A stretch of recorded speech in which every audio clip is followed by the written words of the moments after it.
Empezamos hoy Política Peronista recordando el lema de esta materia. Como doctrina política, el justicialismo realiza el equilibrio del derecho del individuo con el derecho de la comunidad. Lema que coincide con la verdad número 15 del peronismo. Estamos ya entonces en el encuentro número 14 de Política Peronista, materia que pretende ser la teoría que explica el principio fundamental político peronista de la soberanía política. Materia también que pertenece a la sección tercera del programa de la Escuela Superior Peronista, sección que se refiere a los principios básicos de la doctrina peronista o justicialismo. Y estamos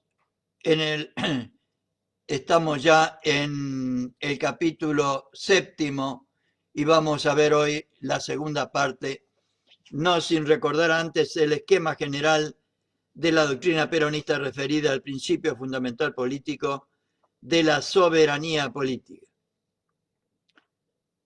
Principio que pretendemos explicar o explicitar o ayudar a su comprensión a través de compartir con todas y todos ustedes esta materia de la Escuela Superior Peronista. Principio fundamental político que implica respetar la soberanía de los ciudadanos, no me voy a cansar de repetirlo, o sea, los derechos de los ciudadanos y ciudadanas, respetar la soberanía del pueblo, o sea, la verdadera democracia, que es aquella donde el gobierno hace lo que el pueblo quiere y defiende un solo interés, el del pueblo. Y por último, la soberanía política implica respetar la soberanía de la nación, o sea, la libre determinación de los pueblos. Y vamos a concluir hoy con el tema 2 y 3 de este capítulo 7 referido a la República Federal Peronista. Ya vimos ayer las instituciones republicanas, la elegibilidad de los gobernantes, la periodicidad de las funciones de gobierno, la responsabilidad de los gobernantes, la publicidad de los actos de gobierno y la separación de los poderes del Estado. Hoy vamos a ver entonces las funciones del poder, o sea, la función ejecutiva, legislativa y judicial, y por último, el federalismo peronista. Empezamos entonces el tema 2 del capítulo 7, que se refiere a las funciones del poder, o sea, la función ejecutiva, legislativa y judicial. En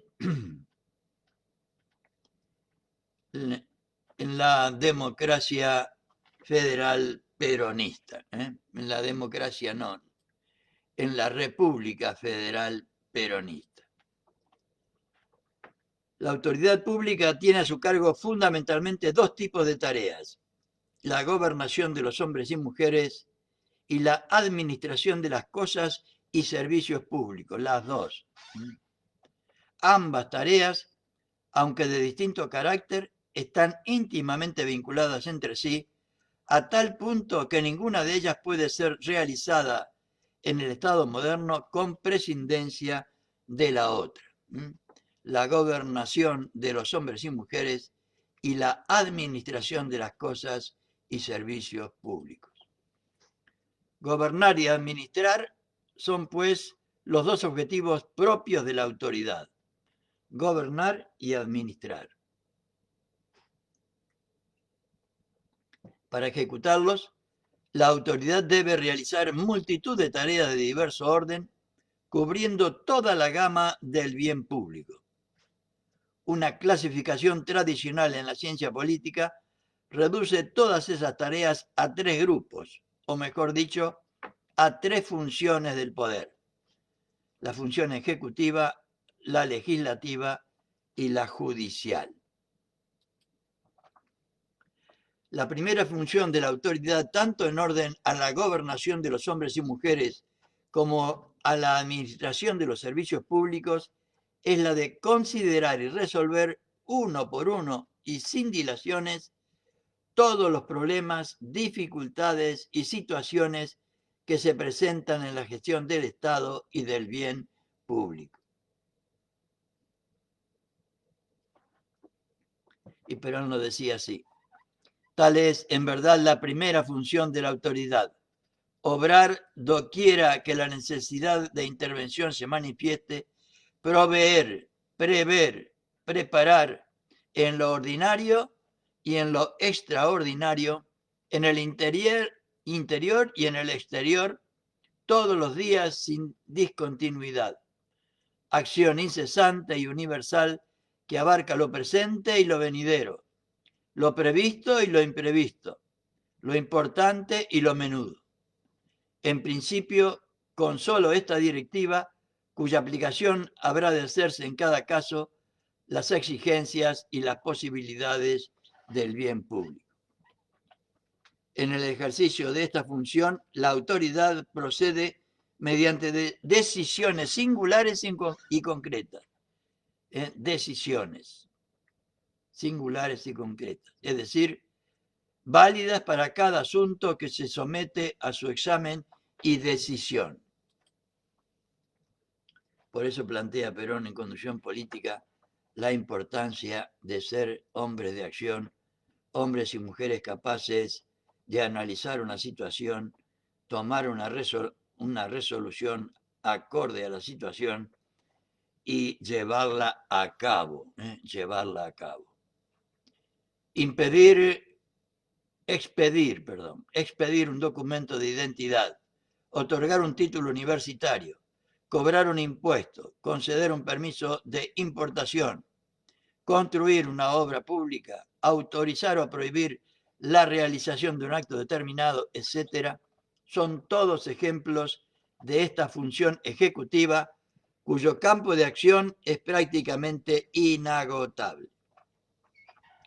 Comúnmente llamada ejecutiva, le sería más propia, sin embargo, la denominación de gubernativa o, si se prefiere, gubernativo-administrativa. En efecto, el nombre de ejecutiva parece limitar esta función simplemente a la ejecución de las leyes.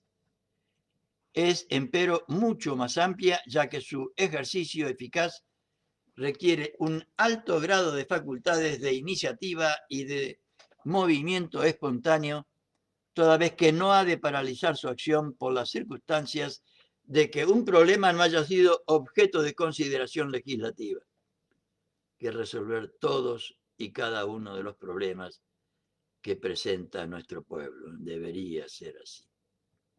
No hay que olvidar, por otro lado, que en situaciones anormales como el estado de guerra o la invasión del territorio patrio, y yo agregaría en una pandemia como la que estamos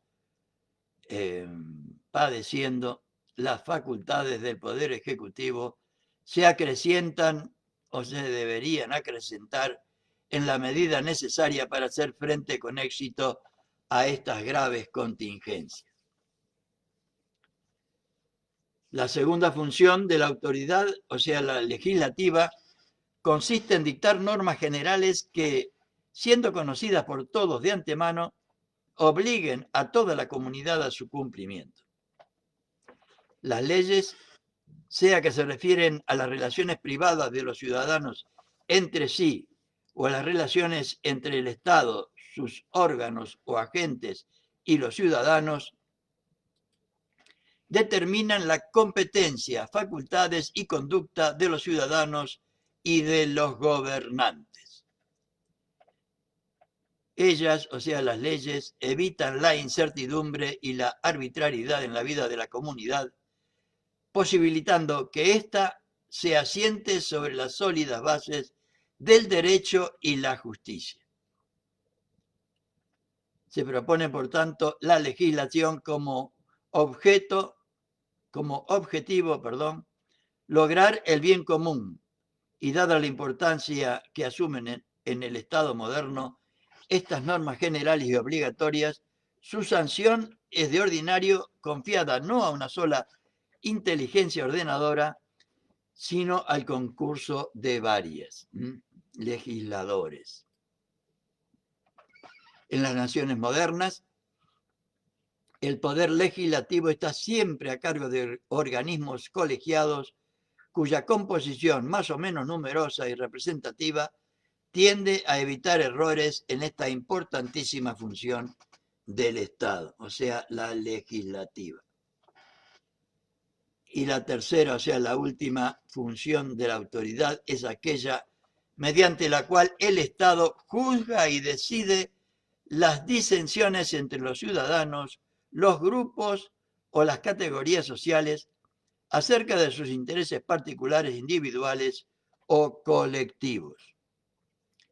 Esta delicada función de juzgar los litigios de todo orden conforme a derecho se ejerce caso por caso, es decir, mediante resoluciones dictadas exclusivamente para cada asunto sometido a examen judicial, resoluciones que, una vez pronunciadas en última instancia, adquieren fuerza definitiva y obligatoria. La Constitución Nacional ha creado 3 órganos a los que ha confiado el ejercicio de cada una de las funciones que hemos caracterizado. Estamos hablando de la Constitución Nacional de 1949, porque este texto, lo repito una vez más, fue escrito en 1954.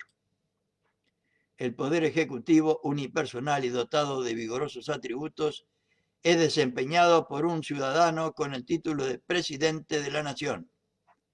El Poder Legislativo está confiado a 2 cámaras de representantes del pueblo y las provincias, llamadas respectivamente Cámara de Diputados y de Senadores. Y por último, el Poder Judicial finalmente es ejercido por la Corte Suprema de Justicia de la Nación y por los jueces de los demás tribunales inferiores creados por las leyes.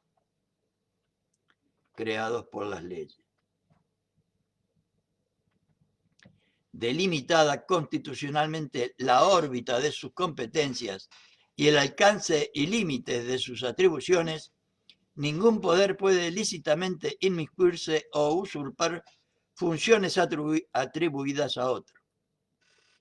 Cada uno es responsable del ejercicio y fiel cumplimiento de su propia tarea, en la forma y modo que determina la Constitución. Y si bien son independientes entre sí, mantienen y deben mantener estrecha relación de colaboración, especialmente en aquellas materias y aspectos en que la Constitución de un modo expreso lo ha dispuesto. Veamos entonces el tema tercero, el último de este capítulo 7, referido al federalismo peronista. El federalismo peronista, tema tan importante y que nuestro presidente Alberto Fernández ha decidido llevarlo a cabo por fin. Si observamos la organización institucional de los estados modernos, notamos 2 tipos bien diferenciados, los de forma federal y los de forma unitaria. Los de forma federal y los de forma unitaria. En los estados unitarios, todo el poder reside en el gobierno central o nacional. No existen en ellos divisiones regionales de carácter político, sino meramente administrativo, generalmente denominadas departamentos o distritos, carentes de real autonomía política. Los estados federales, en cambio, se caracterizan por estar formados por la unión de provincias que conservan la facultad de elegir sus gobernantes y darse sus propias leyes, es decir, que mantienen su autonomía, aunque evidentemente las atribuciones y facultades de cada provincia están restringidas por la parte de poder que han delegado en el gobierno nacional o central. Conforme lo establecido en el artículo 1 de nuestra Constitución, o conforme lo establece el artículo 1 de nuestra Constitución de 1949, la nación argentina adoptado para su gobierno la forma federal. Como consecuencia de ello, coexisten en el país un gobierno nacional o federal y tantos gobiernos provinciales cuantas provincias tenga la nación, cuyas respectivas atribuciones y poderes han sido establecidos y deslindados por la Constitución Nacional. El federalismo argentino, antes de la Revolución Peronista, tuvo características que lo tornaron inocuo e inoperante. La influencia del individualismo liberal y ahora neoliberal y de las pequeñas oligarquías provincianas impidió que el sistema federal diera los frutos esperados, sirviendo a una mejor y más real representación política y defensa económica del pueblo argentino, o sea, del conjunto del pueblo argentino. Perón nos lo decía de esta manera. En otras épocas el sistema federal era un buen tema de discursos parlamentarios, A ese federalismo declamatorio de ciertos políticos de antaño deben algunas de nuestras provincias el atraso en que las vemos todavía a pesar de nuestros esfuerzos. La verdad es que el federalismo que ellos proclamaron según las circunstancias no fue sino un pretexto político para seguir explotando a las provincias como caudillos, del mismo modo que explotaban a sus peones en las estancias. Porque de otra manera no sería posible comprender cómo podían de tal modo aferrarse a un federalismo que implica una defensa tan lógica y tan justa de la propia tierra, los mismos que entregaban a la patria vendiendo su voto de legisladores a los intereses de cualquier país extranjero. En cada una de nuestras provincias, lo mismo que en la capital de la República, se entronizó una oligarquía familiar cuya única y principal preocupación fue mantenerse en el gobierno provinciano para poder cuidar mejor sus intereses partidarios. ¿Cuánto y cuántas veces pasó y sigue pasando en la República Argentina? Ellos fueron los que crearon en cada provincia una economía favorable a sus propias economías, los que crearon regímenes impositivos protectores para el latifundio, porque los dueños de los mayores latifundios eran ellos mismos, los que impidieron el progreso de las zonas provinciales que podían competir con la producción de sus campos, de sus fábricas o de sus negocios personales, los que llegaron incluso a torcer el rumbo de los grandes caminos para que se valorizaran las tierras que poseían.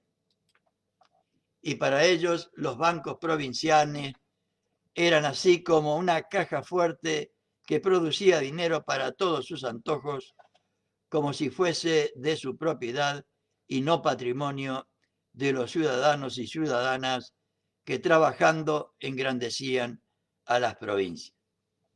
Esto lo dijo Perón en el extraordinario discurso ante la Asamblea Legislativa del 1 de mayo de 1950. Discurso que no me canso de recomendar a todos y a todas y que está en un libro que está en mi página peronistakirchnerista.com, que se llama Los mensajes de Perón, que son los mensajes del 46 al 52.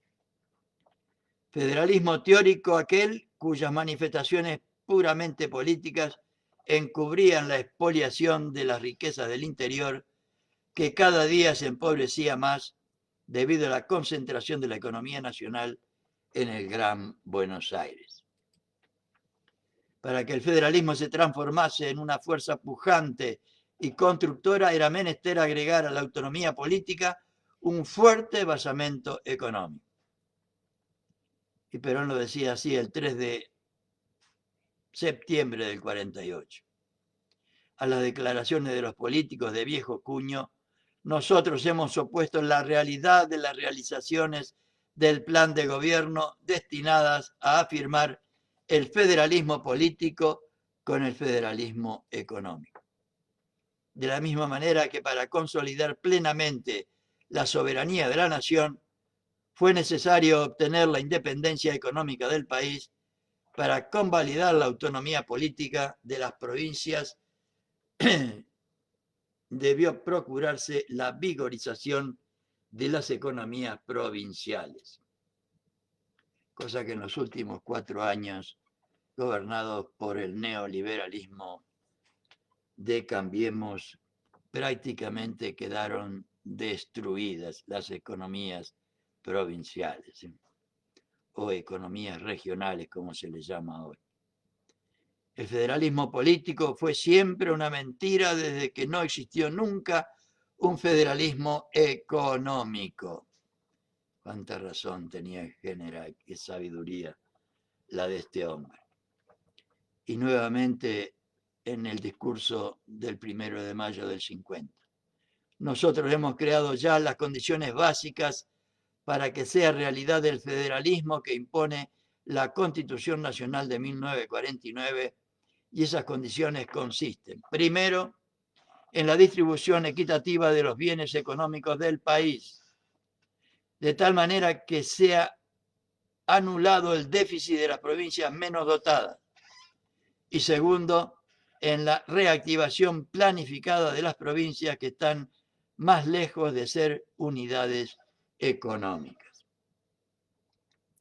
La importancia de este discurso radica en que Perón hace en ese año de 1950 un raconto extraordinario de toda la tarea realizada en el transcurso de su gobierno.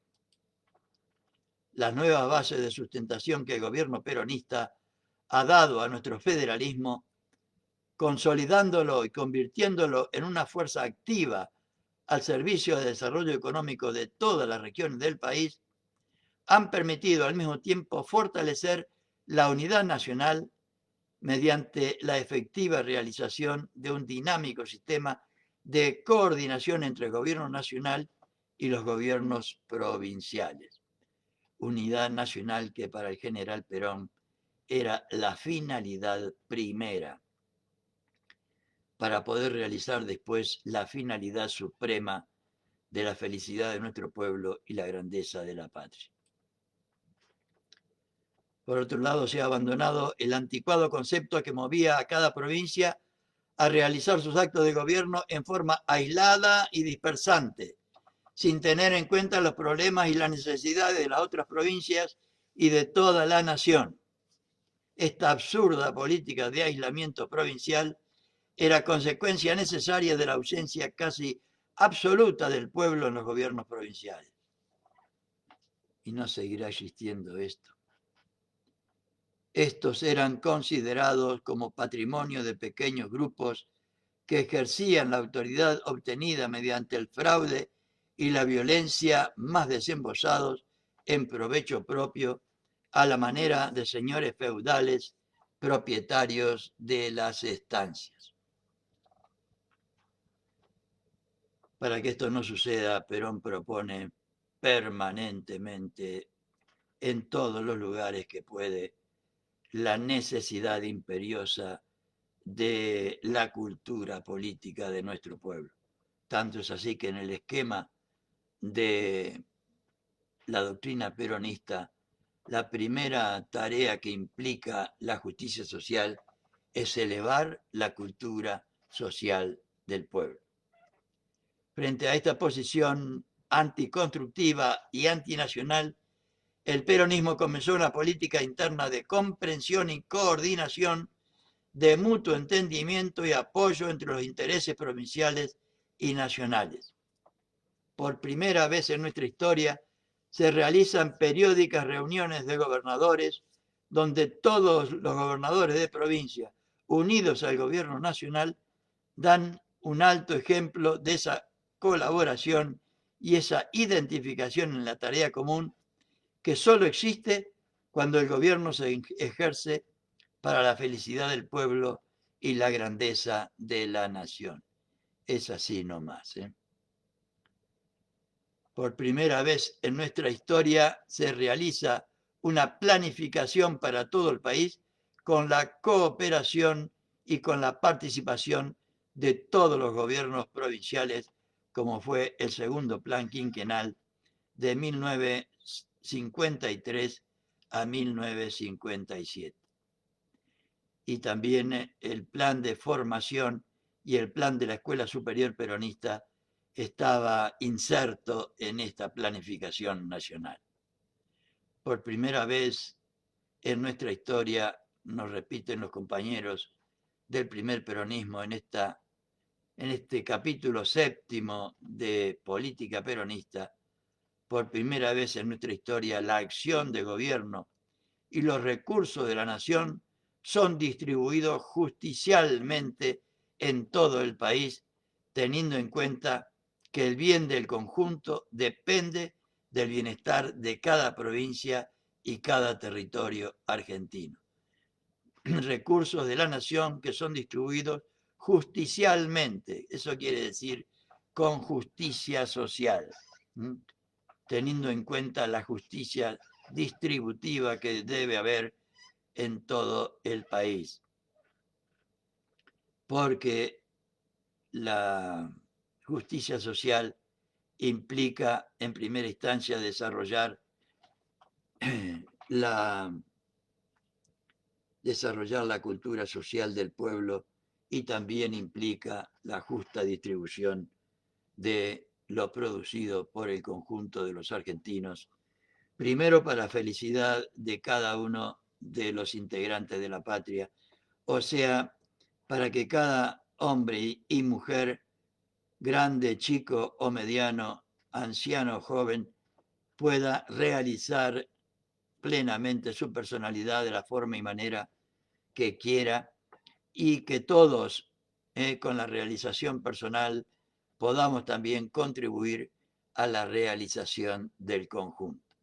Y con estas ideas tan importantes para la vida de nuestro país, me despido hasta mañana, en el que empezaremos el capítulo octavo.